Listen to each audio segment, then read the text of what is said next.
అజామహే భాగవత స్వరూపం. శ్రీమద్ భాగవతం ప్రథమ స్కందములో 3వ అధ్యాయము. భగవంతుడు సృష్టి చేయడానికి ముందుగా ఆయన ఆలోచించుకున్న వాడై ఆయన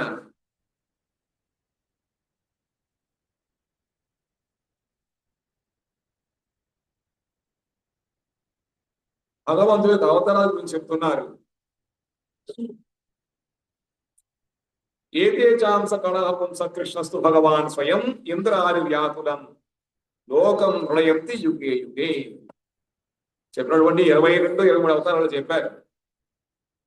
ఇవి చెప్పిన తర్వాత ఇవన్నీ కూడా భగవంతుడి యొక్క అంశము కళలు, భగవంతుడి యొక్క అంశములు కళలు.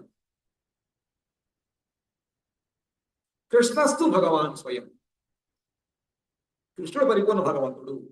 జన్మ గుహ్యం భగవతో ఏతత్ప్రయతో నరః సాయం ప్రాతర్గుణం భక్త్యా దుఃఖగ్రామాద్ విముచ్యతే.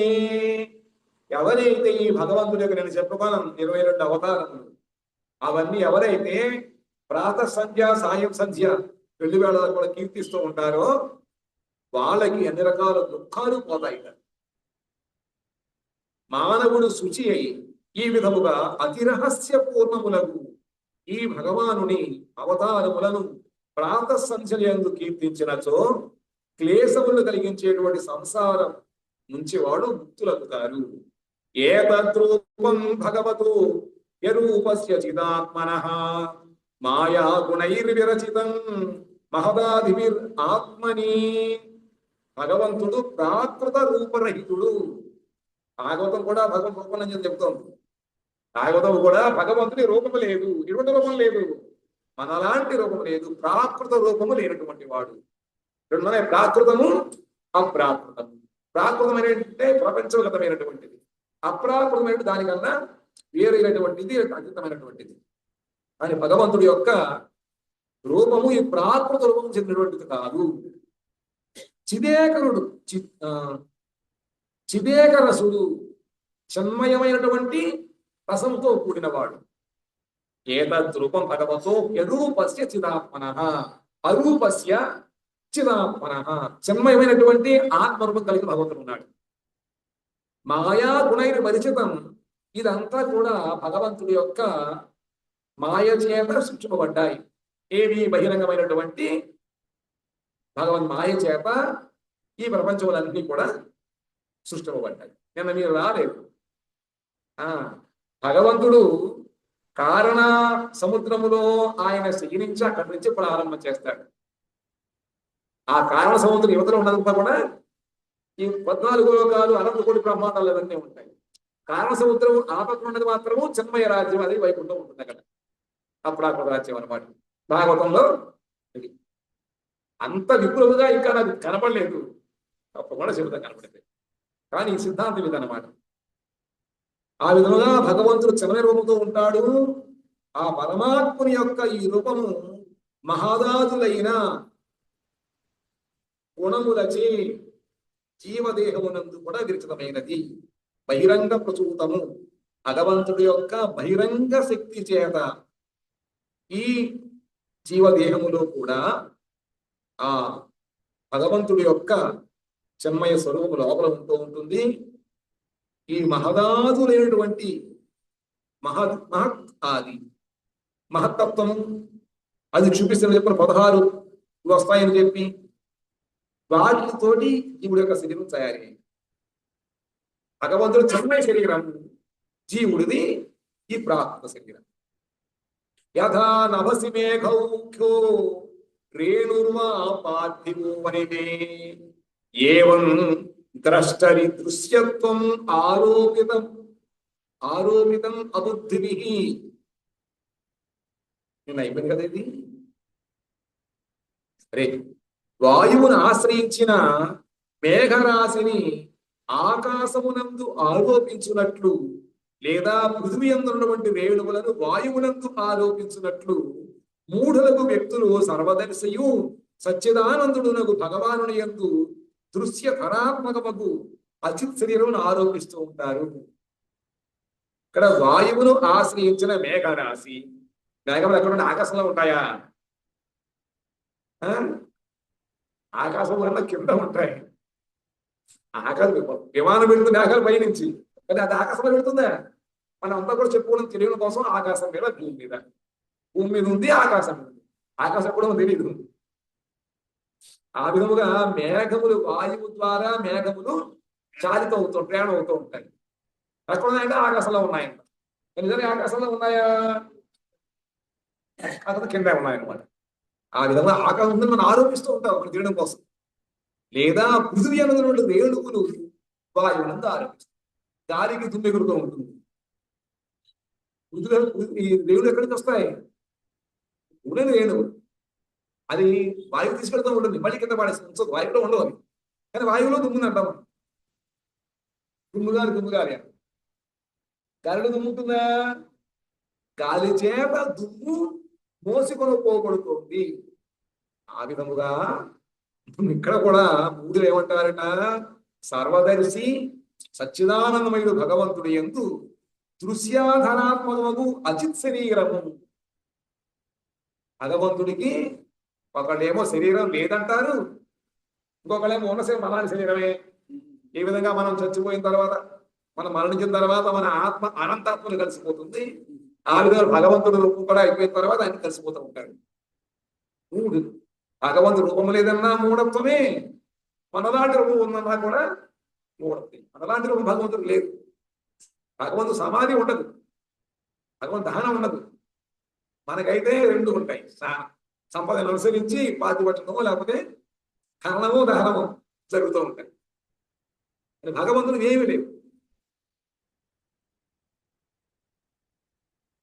కాబట్టి భగవంతుడికి రూపం ఉంది, అది అప్రాకృతము చిన్మయ రూపము. అలాంటి రూపం లేదు కాబట్టి సగుణ నిపుణ రూపములు రెండు భగవంతుడు చెబుతూ ఉంటారు. అది ఎలాగంటే దీని జగతం తెలుసు. ఎలాగట్లయితే చెప్పే మూడు వ్యక్తులు సర్వదర్శి. భగవంతుడు సర్వదర్శి, ఆయన అన్ని చూస్తాడు, ఏమి చూసి ఆయన ఇక సచ్చిదానందమయుడు. భగవంతుడు సచ్చిదానందం. మనమేమో మాయాతో కూడా ఉండేవాళ్ళం. మనకి సత్తు లేదు, చిన్మయం లేదు, ఆనందం లేదు మనకి. ఇది దుఃఖంతో కూడినటువంటి శరీరం, ఇది పంచభౌతిక శరీరం. కానీ భగవంతుడిది అప్రాప్త చిన్మయ శరీరం అంటారు. అటువంటి సర్వదర్శి సచ్చిదానంద భగవంతుడు యందు దృశ్యధనాత్మకమగు మన కళ్ళకు కనబడేటువంటిది ఈ ప్రపంచ సంబంధించిన రూపాన్ని మనం ఆరోపిస్తూ ఉంటాం.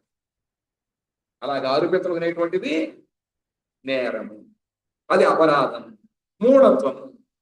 సరే, ఇవి తెలుసుకోకపోయినట్లయితే భగవంతుడి యొక్క కథలలో ఉండేటువంటి ఆనందాన్ని మనం అనుభవించలేము. అది మామూలుగా మన పిల్లలు ఆడేటువంటి ఆటలుగానే కృష్ణ ఆటలు కనపడుతూ ఉంటాయి. కానీ భగవంతుడి యొక్క ఆ ఆటలు ఇలా మనం వినినట్లయితే మనకి శుభాన్ని చేయకూడుతూ ఉంటాయి. అదే మనం కనుక మనం చెప్పుకున్నట్లయితే మనకి ఇంకా బంధానికి పోతూ ఉంటాం.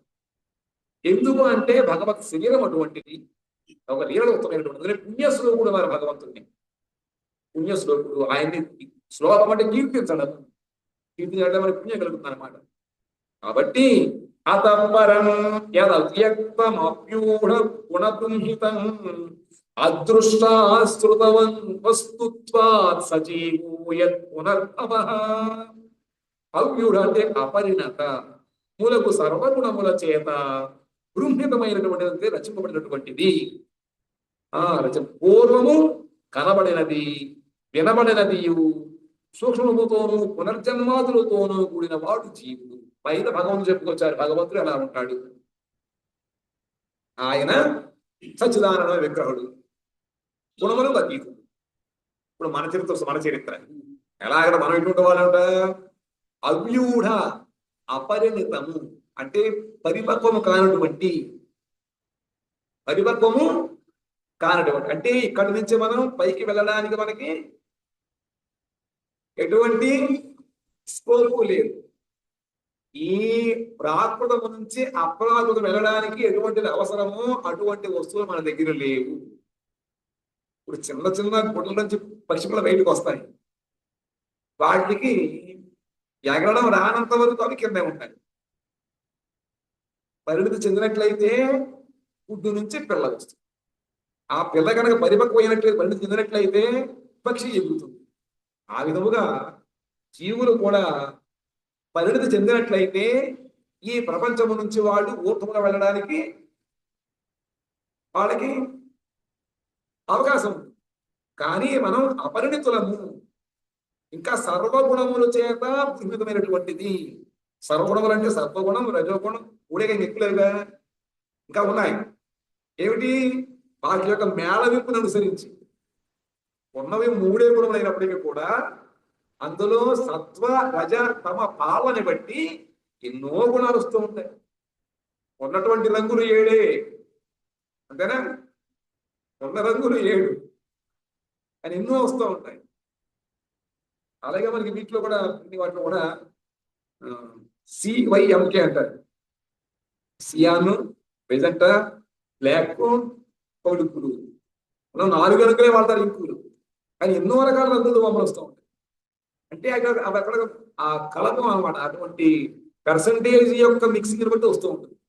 ఆ విధంగా ఉన్న గుణములు 3 అయినప్పటికీ కూడా సత్వరజ గుణములు వాటి యొక్క పాలన కల్పనను బట్టి ఇన్ని రకాలైనటువంటి వ్యక్తిత్వాలు ఏర్పడుతున్నాయి. కాబట్టి ఆ విధముగా సర్వగుణముల చేత బృంహితము సమకూర్చబడినటువంటిది, ఖచ్చితమైనటువంటిది పూర్వము కనబడింది. మన ముందు కనబడిందా? ఎక్కడొచ్చింది? మనకి ఎలా కనబడిందా? ఏమీ లేదు. వినబడిందా? అటువంటి స్వరూపంతో ఉన్నటువంటి ఆ జీవాత్మ పునర్జన్మాదులతోటి వాడు చనిపోతూ ఉంటాడు, మళ్ళీ వాడు పుడుతూ ఉంటాడు. పునర్జన్మ అలా తిరుగుతూ ఉంటుంది అనమాట. జన్మ పునర్జన్మ, పునరపి జననం, పునరపి మరణం, పునరపి జననే జననే శయనం, ఇక సంసారే బహుదుస్తారే కృపయా భావే పారి పురాణి. కాబట్టి ప్రతి జీవుడు ఎలా ఉంటాడు? జీవుడు యొక్క శక్తి ఎలా ఉంటుందిట? పూర్వము లేదు, అది నుంచి వినబడలేదు, సూక్ష్మంగా ఉంటుంది, పునర్జన్మాలతో ఉంటుంది, గుణముల చేత తయారైనప్పుడు అటువంటి జీవుడు. వివరణిస్తారు వివరణ. ఈ స్థూల రూపము కంటే పరముగా భగవానునకు సూక్ష్మము అవ్యక్తమునగుణ కొరకును కలదు. అది స్థూలము వలె ఆకారాది గుణములు కలది కాదు, చూచులకు గాని వినుటకు గాని వీలైనది కాదు. అది ఏ సూక్ష్మ శరీరం ఆత్మ యొక్క ఆరోపము లేదా ప్రవేశం ఉండుటచే అది ఏ జీవుడు చెప్పబడుతున్నది. ఇది మాటి మాటికి జన్మించుతుంది. ఇది భగవంతుడి యొక్క అంశములు. భగవంతుడే అని కాదు ఇక్కడ, భగవంతుడి యొక్క విభిన్న అంశములు జీవులు. మమైవాంశో జీవలౌకే ఇవ్వకుండా సనాతన. భగవంతుడు ఏదైనా సనాతన పురుషుడు, జీవుడు కూడా ఆ విధంగా సనాతన. కానీ భగవంతుడు గుణములకి వాటికి లోను కాడు. ఈ జీవుడు అణుపరిమాణము కాబట్టి జీవుడు సచ్చిదానంద విగ్రహుడే. భగవంతుడు ఏ విధముగా సచ్చిదానందమయ పురుషుడో ఆ విధముగానే జీవుడు కూడా సచ్చిదానందమయ పురుషుడు. కానీ భగవంతుడు బృహత్ వస్తువు, జీవుడు సూక్ష్మ క్షుద్ర వస్తువు. క్షుద్ర వస్తువు కాబట్టి భగవంతుడి యొక్క మాయకి లోనవుతూ ఉంటాడు. భగవంతుడు బృహత్ వస్తువు కాబట్టి మాయకి లోను కాడు. జీవుడికి భగవంతుడికి తేడా. గుణములను అనుసరించి భగవంతుడు సచ్చిదానందమయ విగ్రహుడే, జీవుడు కూడా సచ్చిదానందమయ. శరీరం కాదు, ఆత్మ, జీవాత్మ చెప్తున్నారు ఇక్కడ.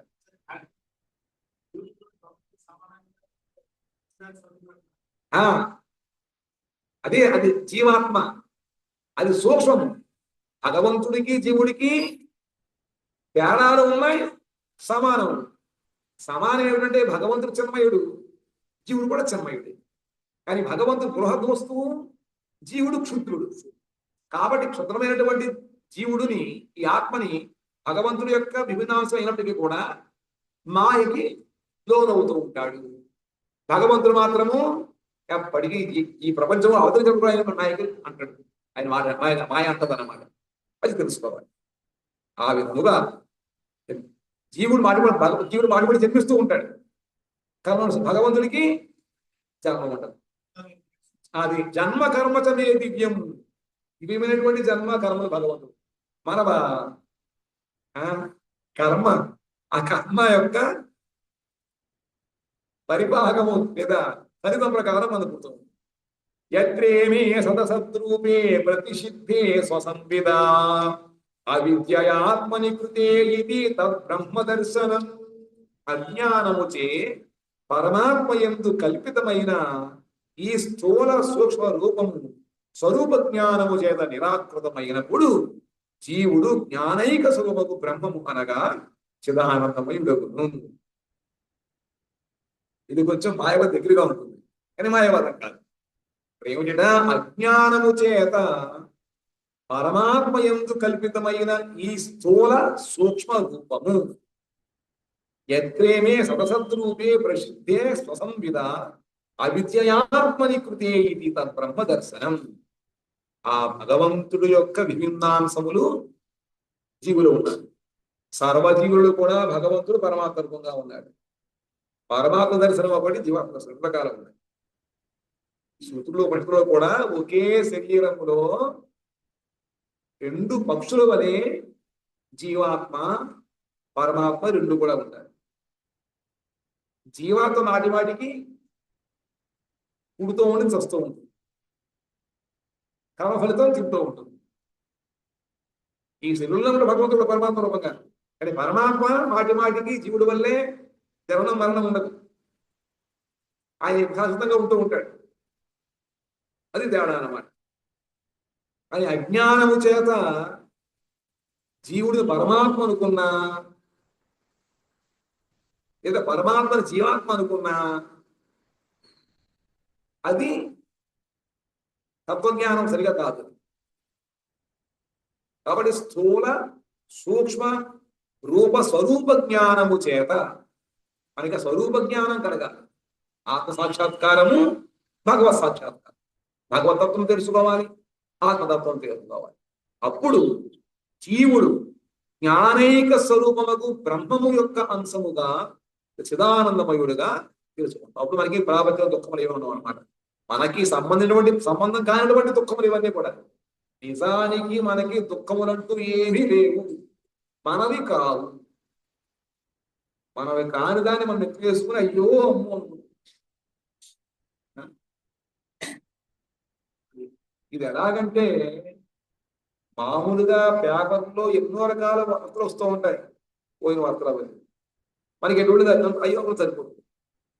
కానీ ఎప్పుడు సంబంధం పెట్టుకుంటాము అప్పుడు మన మనసంతా పాడైపోయి వాళ్ళతో కూడా సమానంగా ఏడుస్తుంది. తలదాత్మ్యత అది మనది కాదు, అసలు మనకు సంబంధించిన విషయం కాదు. కానీ మనది అనుకుని మనం ఏడుస్తూ కూర్చుంటాం, దుఃఖాలు వేస్తూ ఉంటారు. కాబట్టి ప్రపంచంలో ఉండేటువంటి సుఖము కానీ దుఃఖము కానీ ఏది కూడా ఆత్మకి అంటదు. కానీ ఆత్మయందు దేహాత్మైనటువంటి బుద్ధి ఉన్న కారణముగా ఈ ప్రాపంచ అవిద్య చేత ఇవన్నీ ఏర్పడుతూ ఉన్నాయి. యద్యేషోపరతాదేవి మాయా వైశారదీమతి సంపన్న ఏవేది విదుర్మహిమ్ని స్వే మహీయతే. ఈశ్వర సంబంధము, దైవ రూపము, అవిద్యారూపమునకు మాయ ఉపరతమును శాంతిని పొందినచో జీవుడు ఉపాధి రహితుడై తన పరమానంద స్వరూపును విరాజిల్లును. ఈ విషయం తత్వవేత్తలు ఎరుగుదురు. తత్వం తెలిసిన వాళ్ళు తెలుసుకుంటూ ఉంటారు. ఏమిటిట? ఈశ్వర సంబంధము, ఏది జీవాత్మ భగవత్ సంబంధం అంటే భగవంతుడు నుంచి వచ్చినది, లేదా భగవత్ శక్తి యొక్క విశేషం అనవచ్చు. అందుకని తటస్థితి నుంచి జీవుడి యొక్క సృష్టి. దైవ రూపము, భగవత్ సంబంధం తెలుసుకోవాలి, భగవత్ స్థితి తెలుసుకోవాలి. అవిద్యారూపము మాయ. ఈ మాయ ఉపరతమైనట్లయితే, అంటే మాయ కనుక పోయినట్లయితే, చీకటి పోయినట్లయితే వస్తువులని మనకి జ్ఞానం తెలుస్తుంది. అన్నీ ఎక్కడో పడేసాం, ఎక్కడో వెతుక్కుంటాం. కుర్చీ ఎక్కడ పెట్టాడు, అది నల్ల కుర్చీ కనబట్టలేదు, అక్కడ కనబడి చీకటి ఏమైనా తెలియదు. క్రమక్రమంగా అంధకారం పోయినట్లయితే అప్పుడు వెలుగులో ఏది ఎక్కడ ఉందో ఎలా ఉందో అని తెలుస్తాం. ఆ విధముగానే మనము అవిద్య అనేటువంటి ఒక అజ్ఞానము ద్వారా మనం నిండి ఉన్న కారణముగా మనం ఎవరో మనం తెలుసుకోవడం లేదు. ఆ విషయం మామూలుగా మనకు అసలు ఎటువంటి సంబంధం, శరీరంతో సంబంధం లేదు. పుట్టు నుంచి పిల్ల ఈ విధంగా ఎగిరి పారిపోతున్న విధంగా మనం పోతాం. ఇక్కడ వదిలిపెట్టి మన సంబంధం లేదు. కానీ నేనే ఈ శరీరమే జనార్దనుడు చెప్పి అనుకుని అజ్ఞానముతోటి రకరకాల సంబంధాలు, అయ్యో నేను సిగ్గిపోతున్నాను, అయ్యో నేను లాభైపోతున్నాను, నా కష్టాలు వచ్చాయి, నాకు ఇబ్బంది వచ్చింది, నా మనస్సు అసలు నాకు మనస్సే లేదు, ఇవన్నీ మన యొక్క అవిద్య బంధనం చేత వచ్చాయి. సాధారణంగా మనకి ఎన్నున్నని మనం సాయిగా నిద్రపోయినట్లయితే మనకి ఏమైనా తెలుస్తుందా? ఏమిటి? ఆ విధముగా ఆత్మజ్ఞానమును పొందిన తర్వాత ఈ దేహ సంబంధమైనటువంటి మనస్సుతో ఎప్పుడైతే ఆ గుడి గ్రంథి విడిపోతుందో అప్పుడు ఇంకా మనకి ఇక్కడ ఉన్నా కూడా ఇవి మనకి అంటాం. కాబట్టి ఎప్పుడైతే ఈ మాయ ఉపరతం సనక్తి పొందుతుందో అప్పుడు జీవుడు ఉపాధి రహితుడై, ఉపాధి అంటే శరీర సంబంధం, ఇది అంతా కూడా వినడానికి కొంచెం ఏం చెప్తారు సంబంధం ఏదైనా అంతా ఉంటారు, కానీ ఇది కొంచెం ఇది వినాలి. ఇది విన్నట్లయితే మనకి తత్వం ఇంకా సులువుగా ఉంటుంది అనమాట. ఎందుకంటే మనకి నిజానికి మనకి ఎటువంటి కష్టాలు ఏమీ లేవు. లేకపోవడం ఏంటండి, ఉన్నాయి కదా, ఉన్నాయి అనుకుంటున్నాం, అనుకుని చూస్తున్నాం కదా, తినకపోతే ఆకలి ఇస్తుంది మరి చేస్తున్నాం కదా, ఇవన్నీ శరీరంలో ఉన్నంతకాలం ఉంటాయి. నిజానికి మనకి శాశ్వతము కాదు. దుఃఖములు సుఖములు శాశ్వతము కాదు. ఇందులో ఉన్నాం కాబట్టి మనకి అనుభవించుకోవాలి. మనం ఏదో పాడుబడిన ఇంట్లో ఉన్నాం అనుకోండి, నీళ్లు కారుతాయి, ఎండ వస్తూ అన్ని వస్తూ ఉంటాయి. అదే కనుక మంచి రూపం ఉన్నట్లయితే రాదు కదా. అది తత్వజ్ఞానం అనేటువంటి మంచి రూపం ఉందనుకోండి, మనకి ప్రాపంచిక దుఃఖాలు కష్టాలు వచ్చినా కూడా మనం వాటిని ఎక్కువగా మనం బాధించదు. ఉండేవాళ్ళు కాదు ఇవి, ఉన్నాం కాబట్టి వస్తున్నాయి అంతే. మనం అక్కడికి వెళ్ళాం, హరిద్వార్ వెళ్ళి కూడా చలిగా ఉంది, ఇక్కడికి వచ్చేసి ఉంటుందా మనకి? అక్కడ ఉన్నందుగా ఉన్నందుగా అనుభవించాలి, ఇక్కడికి వస్తే నేను అనుభవించక్కర్లేదు. కాబట్టి మనం ఈ శరీరములో మాయలో ఇక్కడ ఉన్నాం కాబట్టి మనం అనుభవిస్తున్నాం చెప్పి అనుకుంటున్నాము. ఎప్పుడేమో సంబంధం తత్వజ్ఞానం మనం ఎవరు తెలుసుకున్నాము, అది తెలుసుకోవడం వల్ల వినడం కాదు, అనుభవంగా రావాలి. వచ్చినట్లయితే తిట్టినా మనకి ఎటువంటి లక్ష్యం ఉండదు, మనం ఏమన్నా మనకేమీ ఎక్కదు. జలభరతుడు ఈ విధంగా ఉండేవాడు, అటువంటి స్థితి చేరుకుంటాం అన్నమాట. కాబట్టి ఎప్పుడైతే ఈ మాయ ఉపరతం అవుతుందో అప్పుడు పరమానంద స్వరూపుడు విరాజిల్లుతూ ఉంటాడు. ఈ విషయాన్ని తత్వవేత్తలు, తత్వం తెలిసిన వాడికి అర్థం అవుతూ ఉంటుంది. ఏవం జన్మాని కర్మాణి హకర్తురజనస్య చ వర్ణయంతి స్మ కవయో వేద విజ్ఞాని హృత్పతి. భగవంతుడు దేవుడు చెప్పడం మొదలుపెట్టిన తర్వాత ఎందుకు భగవంతుడు చేసిన వాటికి భగవంతుడికి సంబంధం లేకుండా, ఈ ప్రపంచములు సంబంధం కాకుండా అతనికి దుఃఖదాయకం కాకుండా ఆనందంగా ఉంటాయి, మనకి ఎందుకు ఈ పుట్టుకలు అవన్నీ కూడా కష్టంగా ఉంటున్నాయి అని చెప్పడం కోసం చెప్తారు. భగవంతుడికి ఏమో చిన్నమయ శరీరం ఉంది ఆయనకి, మనకేమో యాత్మమయ శరీరం కాబట్టి మన యాత్మ అనుభవిస్తున్నాం. నిర్వికారుడు, జన్మాదిరహితుడు, అంతర్యామీయులకు భగవానుని వేదగుహ్యములకు ఆవిర్భావాదులను లీలా రహస్యాదులను పండితులు కీర్తిస్తూ ఉంటారు. సదా పశ్యంతి సూరయ. ఈ భగవంతుడి యొక్క జన్మము కర్మము, ఆయన పుట్టడము, రకరకాల లీలలు చేశాడు, ఇవన్నీ కూడా వేదములలో రహస్యంగా ఉన్న వేద గుహ్యము మనకు కనపడవు, అవన్నీ కూడా వేదములలో ఉన్నాయి. ఆ భగవంతుడి ఆవిర్భావము, లీలలు ఇవన్నీ కూడా మనకి ఎలా తెలిసిన పండితులు వాటిని కీర్తిస్తూ ఉంటారు. ఆ పండితులు కీర్తన వల్ల మనం వింటూ ఉంటాం. కాబట్టి సవాయిదం విశ్వమమోఘనీల సృజత్యత్తి న సజ్జతేస్మిన్ భూతేషు చాంతర్హిత ఆత్మతంత్ర షాడ్వర్గికం చిఘ్రతి షడ్గుణే సహ. అలౌకికమయుడగు ఆ విష్ణు భగవానుడు ఈ విశ్వాన్ని సృష్టిస్తున్నాడు. స వా ఇదం విశ్వమమోఘనీల సృజత్యత్తి సృజతి అత్తి ఉన్నాయి సంతులు అవన్నీ కూడా. ఈ భగవంతుడు ఆయన అలౌకికుడు, ఈ లోకమును చెందినవాడు కాదు. విష్ణు భగవానుడు విశ్వాన్ని ఆయన సృష్టిస్తున్నాడు, పాలిస్తున్నాడు, ధ్వంసం కూడా చేస్తున్నాడు. అది సృజతి అత్యతి అత్తి అన్నమాట. అవన్నీ సృష్టి స్థితి ప్రళయాలు చేస్తూ ఉంటాడు, ధ్వంసం చేస్తున్నాడు. ఆయన ప్రాణులలో అంతర్యామి రూపముతో విరాజిల్లుచు. ఆ విధంగా భగవంతుడు ఒక్కడిగా భగవంతుడుగా ఉంటున్నాడు. సమస్తము సృష్టించాడు, సృష్టించబడి అందులో ఆయన ప్రవేశించి ఉన్నాడు. తర్వాత దాన్ని పాలిస్తున్నాడు, ధ్వంసం చేస్తూ ఉంటాడు. అంతేకాకుండా సకల జీవుల హృదయంలో కూడా ఉన్నాడు. ఆయన ప్రాణులు అంతర్యామి రూపముతో విరాజిల్లుచు స్వతంత్రుడై. ఆ విధంగా మన హృదయంలో ఆయన ప్రవేశించినప్పటికీ ఆయన స్వతంత్రుడైంది. మనం మాత్రం మన శరీరంలో ప్రవేశించాలి, మన శరీరం ఎలా చెప్తుందో అనుకుంటున్నాం మనం. కానీ భగవంతుడికి ఆ సంబంధం ఉండదు అనమాట. ఆయన స్వతంత్రుడు. ఆ భగవంతుడు షడింద్రియములను విషము గ్రహించును.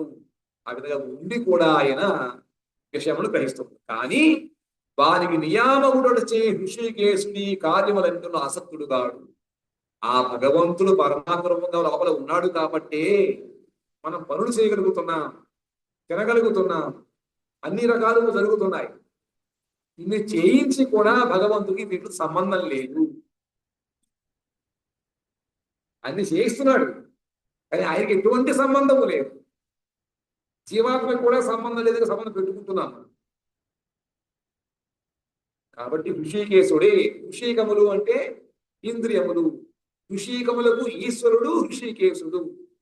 ఆయన ఏదో ఆసక్తి ఉండదు ఆయన. మనం అయితే ఏదో ఆసక్తి అన్ని రకరకాలుగా పోతున్న మన శరీరం వదిలిపెట్టిన తర్వాత కూడా ఇంకా మనకి ఆసక్తి.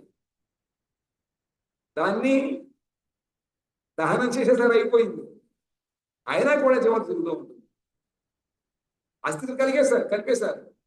చేసేది లేక వాడు ఈడ్చుకుపోతుంటే 11వ రోజుని అక్కడి నుంచి మనం దేవాలయానికి పోతూ ఉంటాం. అంత ఆసక్తి మనకి. కానీ భగవంతుడికి ఆసక్తి ఉండదు. ఆయన నచాస్య కశ్చిన్ నిపుణేన దాతూరవైది జంతు కుమనీష ఊతీ నామాని రూపాణి మనోవచోభిః సంతంవతో నటచర్యామివాజ్ఞ.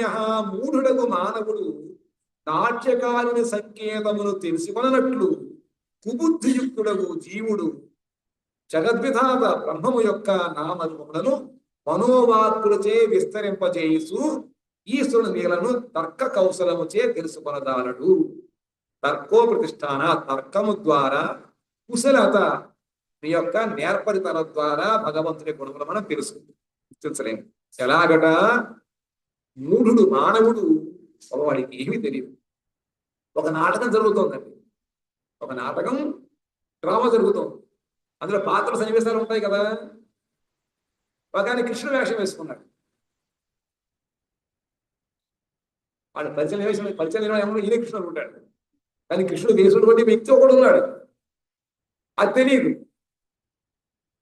ఆ విధముగా నాట్యకారుల సంకేతమును తెలుసుకున్నట్లు, లేదా రెండు రకము. అసలు వాడికి ఏమీ జ్ఞానం లేదు. వచ్చింది కృష్ణుడికి చెప్పాలి, వచ్చింది కృష్ణుడు అని చెప్పాలి.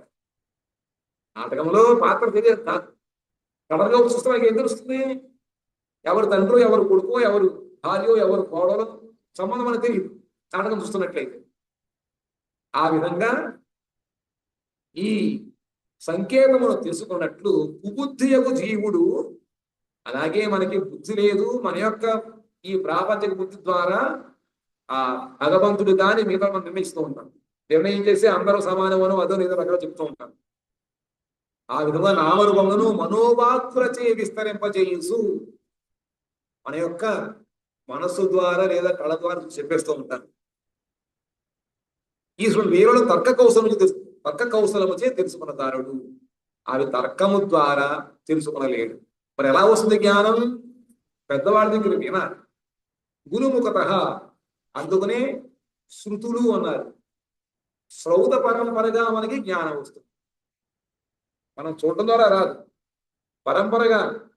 నారాయణుడు బ్రహ్మకి, బ్రహ్మడు నారదుడికి, నారదుడేమో వ్యాసుల వారికి, వ్యాస శుకుడికి, శుకుడేమో సూత గోస్వామికి, సూతుల వారి సౌనగా దృష్టికి ఆ విధంగా పరంపరగా వస్తుంది తత్వజ్ఞానం. సవేదధాతు పదవీం పరస్య దురంత వీర్యస్య రథాంగపాణి యో మాయయా సంతతయానువృత్య భజేత తత్పాద సరోజగంధం నిరంతరము నిష్కపటమైన ఆనుకూల్యముతో భగవానుని పాదపద్మ గంధమును సేవించువాడు అలౌకికుడు, లీలామయుడు, పరమేశ్వరుడు, విధాతయునకు చక్రపాణిక తత్వమును తెలుసుకొనగలడు. పైన చెప్పారు, మన యొక్క కుబుద్ధి ద్వారా, తర్కము ద్వారా భగవంతుణ్ణి తెలుసుకోలేము. నిరంతరము నిష్కపటముగా నాకు ఏమీ తెలియదు తెలుసుకోవాలి అనేటువంటి కోరిక కలిగి అనుకూల భావముతో మనకి శాస్త్రము, పెద్దవాళ్ళు, ఋషులు ఏ విధముగా ధార్మికంగా మన యొక్క జీవితం గడుపుకోమని చెప్పారో, భగవంతుని విశ్వాసం ఈ విధంగా ఉండాలని చెప్పారో, ఆ విధముగా ధర్మమునకు అనుకూలముగా మన యొక్క జీవితాన్ని గడుపుతూ తత్వం తెలుసుకోవాలని లోపల కోరిక ఉన్నట్లయితే దదామి బుద్ధి ఏకం తాం ఏనం ఆత్మయాంతి, అటువంటి వ్యక్తికి భగవంతుడు సద్బుద్ధిని ఇచ్చి తద్వారా తత్వజ్ఞానం తెలియజేస్తాడు. కాబట్టి ఆ విధముగా ఆనుకూల్యముతో భగవానుని పాదపద్మ గంధమును సేవించువాడు అంటే పాదము సేవ చేసేవాడు. భగవ గంధం అంటే భగవంతుడి యొక్క వస్తువులు భగవంతుడు సమర్పించి దాన్ని ప్రసాదముగా తీసుకునేవాడు. మనం వెళ్ళిపోయి చూస్తాం, భగవంతుడు ఫోటో పెట్టుకున్నాం ఇక్కడ కాళ్ళు మన వాసన చూస్తూ ఉంటే అవుతుందా? పాదపద్మ గంధం అంటే ఆ భగవంతుడి యొక్క ప్రసాదం, అనుగ్రహము.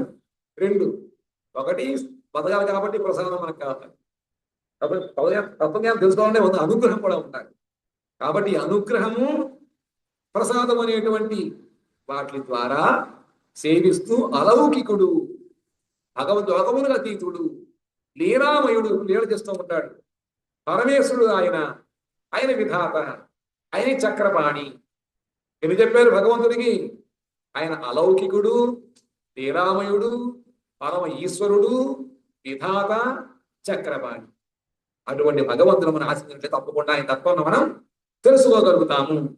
అధేహ ధన్యా భగవంత యుద్ధం యద్వాసుదేవే అఖిల లోకనాథే కుర్వంతి సర్వాత్మకమాత్మభావం అయత్ర భూయ పరివర్త ఉగ్రహ. షడ్గుణములకు ఈశ్వరుడు ఎవరుట? కామ, క్రోధ, లోభ, మోహ, మదమాత్సర్యములను అనేటువంటి ఈ ఆరింటికి ఎంత భగవంతుడు. మనలో ఇవన్నీ ఉన్నాయి పుష్కలంగా. ఏమున్నాయి? 6 గుణములు. ఏమిటవి? కామ, క్రోధ, లోభ, మోహ, మద మాత్సర్యాలు. ఇవన్నీ మనం వాటిని అదుపు చేసుకోలేము. ఎంత కోపం, ఇంత కోపంలో మనం అదుపు చేసుకోలేము. అవన్నీ మన అధీనంలో ఉండవు. మాట వచ్చేస్తుందంటే ఇంకా చెప్పే కొద్ది ఇంకా పెరిగిపోతుంది, కోపం పెరిగిపోతాం చాలా. కానీ వీటిని నియమించేవాడు ఎవరుట? భగవంతుడు. ఆ భగవంతుని కనుక మా హృదయంలో ఆయన ఆశ్రయించినట్లయితే వెంటనే ఇవన్నీ కూడా మనకి తెలియకుండానే పోతాయి. కాబట్టి ఈ 6 గుణములను నియమించేవాడు. 2, రూప, రస, గంధ, శబ్ద, స్పర్శ, చింత అని ఈ షడ్వర్గముల కంటే అతీతుడు. మనకి పంచ తన్మాత్రలు ఉన్నాయి: శబ్దము, స్పర్శము, రూపము, రసము, గంధము. ఇవి చింత, వాళ్ళ ఆలోచన. ఈ షడ్వర్గముల కన్నా అతీతుడు. అర్థమవుతుందా? ఏమన్నా చెప్పుకుపోతున్నాను అంతే. మనకి ఈ ప్రపంచంలో మనకి కంటి దృశ్యాలు ఉన్నాయా? కళ్ళ చూస్తున్నాం, చెవుల ద్వారా వింటున్నాం, ముక్కు ద్వారా ఆగ్రహిస్తున్నాం, ఇంకా నోటి ద్వారా చేస్తున్నాం, చర్మం ద్వారా మనం తెలుసుకుంటున్నాం. ఈ విధముగా ప్రాపంచిక వస్తువులు మాత్రమే మనం తెలుసుకోగలం, కానీ భగవతత్వాన్ని మాత్రం తెలుసుకోలేము. భగవంతుడిని ఈ కళ్ళ ద్వారా మనం చూడలేము, కథలు మాత్రం చెవు ద్వారా మనం వినలేము. కాబట్టి తత్వం ఏమిట? ఈ వీటికన్నా అతీతుడు. మనం ఏవైతే వింటున్నామో వాటికన్నా అతీతుడు భగవంతుడు. మరి విని ఎలా లాభం అంటే ఈ వినడం వల్ల మనకు వస్తుందండి. అంటే మామూలు కథలతో మనం తెలుసుకోలేదు. మిగతా మనం వస్తువులు ఈ విధంగా అయితే ప్రపంచంలో వస్తువులు గుర్తించడానికి మన దగ్గర 5-6 రకాలైనటువంటి జ్ఞానేంద్రియాలు ఉన్నాయి కదా. ప్రపంచంలో వస్తువులను కూడా మనం వాటి ద్వారా తెలుసుకుంటూ ఉంటాం. ప్రపంచంలో ఉండేటువంటి వస్తువులు ఏవైనా సరే వాటిని మనం కళ్ళ ద్వారా చూడటము, అది వాటి గురించి వినడము. అదిగా మనం చూడలేదు కానీ వింటాం. వినడం ద్వారా మనకి ఒక జ్ఞానం వస్తూ ఉంటుంది. అలాగే మన కంటికి కనపడదు. ఇవి వాయువు కానీ చల్లదనం వీడదనం చర్మానికి తెలుస్తూ ఉంటుంది. ఆ విధముగా ప్రపంచంలో ఉండేటువంటి వస్తువుల యొక్క ఉనికిని మనము ఈ ఇంద్రియం ద్వారా తెలుసుకుంటూ ఉంటాం. కానీ భగవంతుడు ప్రపంచంలో అతీతుడు కాబట్టి ఆ భగవత్ సంబంధమైన విషయాలు మనం ఈ ఇంద్రియముల ద్వారా తెలుసుకోలేము. అయిందా? అతీతుడు భావము నశించిన వాడు, ముదుసరితనము లేనివాడు, మరణము లేనివాడు. భగవంతుడు వాడు భగవంతుడి పాపం ఉండదు, ముసలితనం ఉండదు, ఆయనకి మరణం ఉండదు, శోకము లేనివాడు, ఆకలి దప్పికలు లేనివాడు. ఇవి కూడా అనుకున్నారు. ఇంకా ప్రపంచంలో ప్రతి వస్తువు అస్థి ఉంటుంది, జాయతే పుడుతుంది, వర్ధతే పెరుగుతూ ఉంటుంది, పరిణమతే మారుతూ ఉంటుంది, అపక్షీయతే తగ్గిపోతూ ఉంటుంది, వినశ్యతి కంటి కనపడబోతుంది, కంటి కనపడకుండా పోతుంది. నీకు చెట్టు కూడా లేదు, ఏదో మీరు వీరపాదు పెట్టారు, ఈ ముందు కనపడదు. విత్తనం పెడితే మెల్లిగా అంకురిస్తుంది, పెరుగుతూ ఉంటుంది. పుష్పాలు వచ్చాయి, కాయలు వచ్చాయి, బీరకాయలు వచ్చాయి, అయిపోయింది. కాపు అయిపోయింది, కాపుగా అయిపోయింది అంటారు. మళ్ళీ ఎండిపోతుంది, తర్వాత కనపడదు.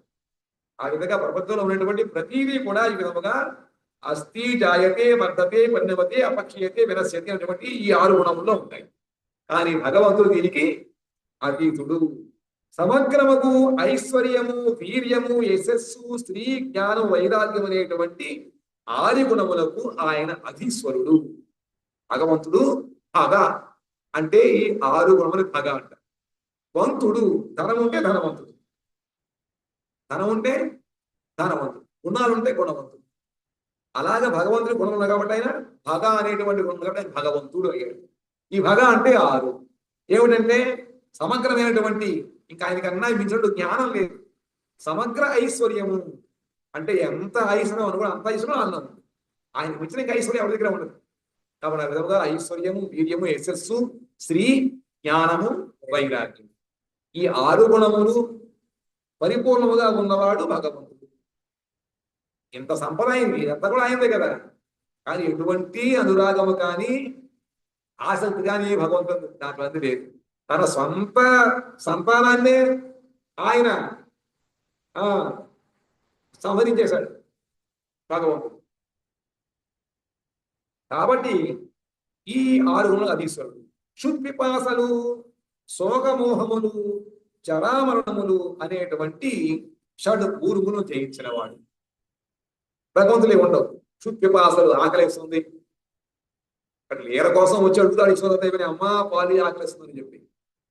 కానీ భగవంతుడికి ఈ అవసరం ఏముండదు. మనం పెట్టిన భగవంతుడు తింటాడా అని ఆయనకి ప్రేమ మాత్రం కావాలి, అనురాగం కావాలి. అనురాగవంతుడు అడుగుతాడు, దుర్యోధనకు భోగ్న కావో విధులు ఘన రూక శాఖ విధులు కలెక్కాలి. రాయభారానికి వస్తాడు కృష్ణుడు, కురుక్షేత్రం, అదే కురుక్షేత్రం కాదు, హస్తినాపురానికి. అక్కడేమో వచ్చావు కాదు, ఇంటికి వస్తావు, నీకు వస్తా టిఫిన్ ఏదైనా తీసుకుంటా ఉంటుంది, అతిథిలో తెమ్మన్నాడు. దుర్యోధన బంగారు ఫలితాన్ని పెట్టాట, పంచపక్ష వరమానాలు వద్దన్నాడు. అది ఆకలి లేదు. మళ్ళీ విధుడింటికి వెళ్ళాడు, అక్కడ భక్తురాజు సర్వజని ఆకలి వచ్చింది ఆయనకి. కాస్త ఆకలి పెట్టుకొని అడిగాడు. అక్కడ నుంచి చేయబడి తోటకూర అవన్నీ తిన్నాను అనమాట. మామూలుగా అయితే ఏదో అడ్డుకుంటు ఆవిడ భగవంతుడికి రూప మహత్యం చూసి అడ్డుకుంటూ ఆగిపోయి ఆవిడ ఏం చేయలేదు తెలియక అరటిపండు కొలిసి పండు కింద తొక్క పెట్టిందంట. భగవంతు తొక్క తిన్నాడా? ఆమె ఎందుంటే అనురాగాన్ని తిన్నాడు, తొక్కలా ఉందంటే అది. కానీ అది ఎప్పుడే భగవంతుడు వెళ్ళేప్పుడు కదా అమ్మోహం అయిపోతుంది అనమాట. మనము ఎంత మంచి వస్తువు పెట్టినా కూడా భక్తి లేకపోయినట్లయితే అది ఒక పుట్టుతో సమానం. అదే మన దగ్గర కనుక పరమ భక్తి ఉండి పత్రం పుష్పం ఫలం తోయం యోమే భక్త్యా ప్రయచ్చసి, ఆయనకి ఆకలి లేదు. నువ్వు అనురాగంతో మంచిని ఇచ్చావు, పరమానందంగా భగవంతుడు తాగుతాడు. అదనమాట. ఆ విధంగా అన్ని ఈ విధముగా ఈ 6 గుణములు భగవత్ పరిపూర్ణంగా ఉంటాయి చెప్తున్నారు భగవతత్వం. తనంతరము భగవతత్వం కలగు మహాత్ములారా, ఇవన్నీ ఎవరు చెప్తున్నారు? సూత గోస్వామి సౌనకా దృష్టికి అయిపోయింది. భగవతత్వజ్ఞులకు మహాత్ములారా, మీరే ఈ జగత్తులో కృతార్థులై ఉన్నారు. మీరంతా కృతార్థులు. ఎందుకుట? ఏలయన ఈ విధముకు ప్రశ్నముల ద్వారా భువనపతియగు వాసుదేవుని యందు ఐకాంతికమగు మనోవృత్తిని వెల్లడి చేస్తున్నారు. మీలో భగవంతుడి యందు అనురాగము, భక్తి ఉన్నాయి కాబట్టి ఇక్కడ కూర్చుని వింటున్నారు. లేకపోతే వింటారా? ఏం చెబుతున్నాడు ఎంత ఉంటుంది, మాకు వెళ్ళిపోతాను. మాకు సుకృతి ఉంది, వినాల్సి మన కోరిక ఉంది కాబట్టి వింటున్నాను. మనకు అర్థమైపోయి కదా వినాలి. ఎందుకంటే ఇది ఆత్మ వస్తువు. భగవత్ కథలు ఆత్మకు సంబంధించింది. మన చెవి, మన మనస్సు వాటిని గుర్తించలేదు. మన ఊహకు అతీతంగా ఉంటాయి ఇవన్నీ, కానీ ఆత్మ తెలుస్తూ ఉంటాయి. మనకి ఎప్పుడైతే భగవంతుడు ఎందు ఈ భక్తి అవన్నీ పెరుగుతూ ఉంటాయి, అప్పుడు అవన్నీ కూడా ఆ జ్ఞానం మనకి వస్తూ ఉంటుంది అన్నమాట. కాబట్టి మీరందరూ కూడా జగత్తులో కృతార్థులై ఉన్నారు. ఈ విధమైన ప్రశ్నల ద్వారా భువనపతికు భగవంతుడు వాసుదేవుడి యందు మీ యొక్క ఐకాంతికము మనోవృత్తి, మీ మనస్సు అక్కడ ఉంది కాబట్టి వాళ్ళు అడిగారు. ఎవరెవరి మనసు ఎక్కడ ఉంటుందో వాళ్ళు ఆలోచిస్తూ ఉంటారు. రాజుగారి దగ్గరికి మంచి ఐశ్వర్యం కోసం ఒకడు వెళ్ళాడు. రాజుగారి యొక్క అపాయింట్మెంట్ దొరికింది కాబట్టి మన జీవితంలో ఇంకా కాలు మీద రాసి తినచ్చు, అంత సంపద కోరుకుంటాను అన్నాడు. వెళ్ళాడు. ఆయనకేమో కాస్త అలవాటు ఉందన్నమాట. వెళ్ళేటప్పటికీ అక్కడ మంత్రి గారు అది కూర్చుని అసలు హచ్చని తుమ్మాడు. వెంటనే ఆ తుమ్ముతోటి మనసులో కోరికంతా వెళ్ళిపోయింది. వెంటనే రాజుగారు వెళ్ళారు, కుక్కూడం కావాలన్నాడు. మనోవృత్తి అక్కడ ఉంది కాబట్టి ఆయన అడిగాడు. కానీ మీ మనోవృత్తం కూడా భగవంతుడు ఉంది కాబట్టి భగవంతుడి గురించి మీరు అడుగుతున్నారు. కాబట్టి మీరందరూ చాలా కృతార్థులు. ఇట్టి నిశ్చల భావము కలిగిన సో మాటి మాటికి గర్భబాధది దుఃఖరూపముగు భయంకరమగు జనన మరణము పరంపర కలగదు. ఈ విధమైనటువంటి నిశ్చల భావం, భగవంతుడు నిశ్చల భావం ఉన్నట్లయితే మాటి మాటికి పుట్టడము, మాటి మాటికి తల్లి గర్భము నరకం అనుభవించడము, జనన మరణ పరంపర అంతా కూడా క్రమక్రమ అంతరించిపోతుంది. కాబట్టి మనం చేసేటువంటి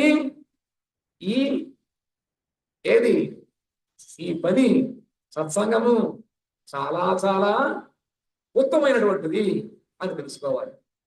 అధ్యాయం పూర్తి చేద్దాం అనుకుంటే అవన్నీ ఇంకా 4 శ్లోకాలు ఉన్నాయి. వాంఛా కల్పతరుభ్యశ్చ కృపా సింధుభ్యయేవ చ పతితానాం పావనేభ్యో వైష్ణవేభ్యో నమో నమః.